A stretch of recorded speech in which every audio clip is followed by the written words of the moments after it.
part.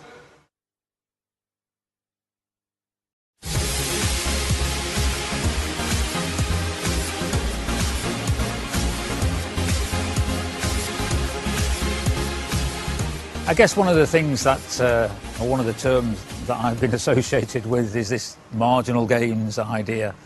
It's something that I came up with a few years ago in order to try and describe what was then more of a philosophy than an actual tangible, it's this, this, this and this. And basically the idea was pretty simple. It struck me that in all of the work that we were doing in trying to improve cycling performances, that actually if you strip back everything that you could think of and improve each one by a small percentage, a marginal amount, then when you clump it all together, you get this big improvement. So I think back in maybe around 2004, after the Athens Games, we started to think about these ideas. We had a situation where I could walk into the mechanics room here at the velodrome and I could look at a wheel and the tyres are stuck on the wheel.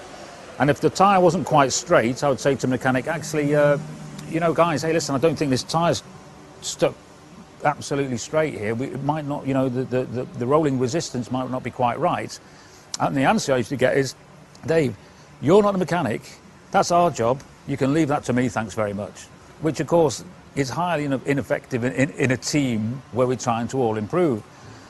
Having worked on this idea of marginal gains and where can we make little improvements and who can find what, if I now went into the mechanics room and I said the same thing, hey guys, listen, this tyre's not stuck on straight, what do you think? I'm absolutely convinced that the answer I would now get is, oh, cheers, Dave. Thanks for pointing it out. Yeah, brilliant, thanks very much. I'm going to put that right, brilliant. Because we're in the right mindset. We're looking for little things collectively all the time that's going to make us improve. We're open-minded to it. We're open-minded to new ideas. We don't see it as somebody scrutinising an area. We don't see it as criticism of me not doing something I'm meant to be doing.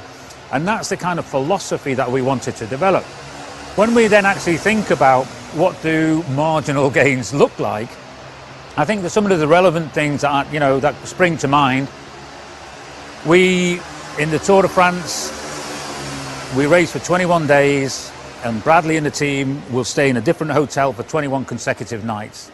We don't know what kind of beds they're going to be sleeping in. We don't know what kind of pillows they're going to get. And when you think about it, their posture will change and they'll be sleeping in a different position with a different pillow every single night. For a highly trained athlete who's racing 6 hours a day, you couldn't think of a worse way of going about it.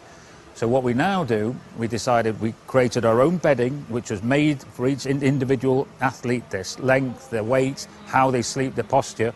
We have a team that goes ahead of the race. They clear out each hotel room, they take the beds out, and we put our own beds in with the same pillow.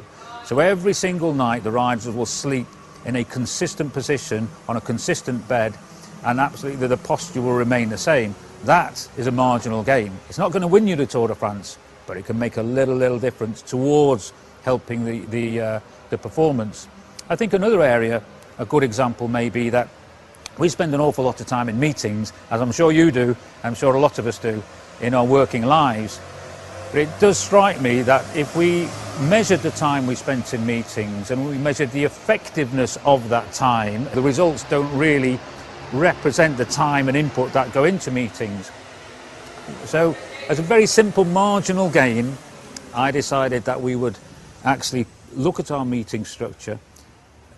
We have the same now, exactly the same format for agendas. We have the same format for minute taking. We have the same format for following up on actions.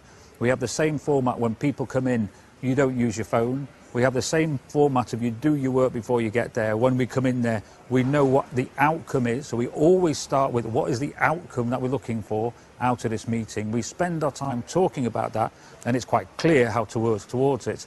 And I think that we moved from ineffective meetings to what are now very effective, productive meetings where people come in ready, they're prepared, they can read the minutes because they know how it works, and they can read the minutes of any meeting that's gone in the team in any different area, and immediately it makes sense to them.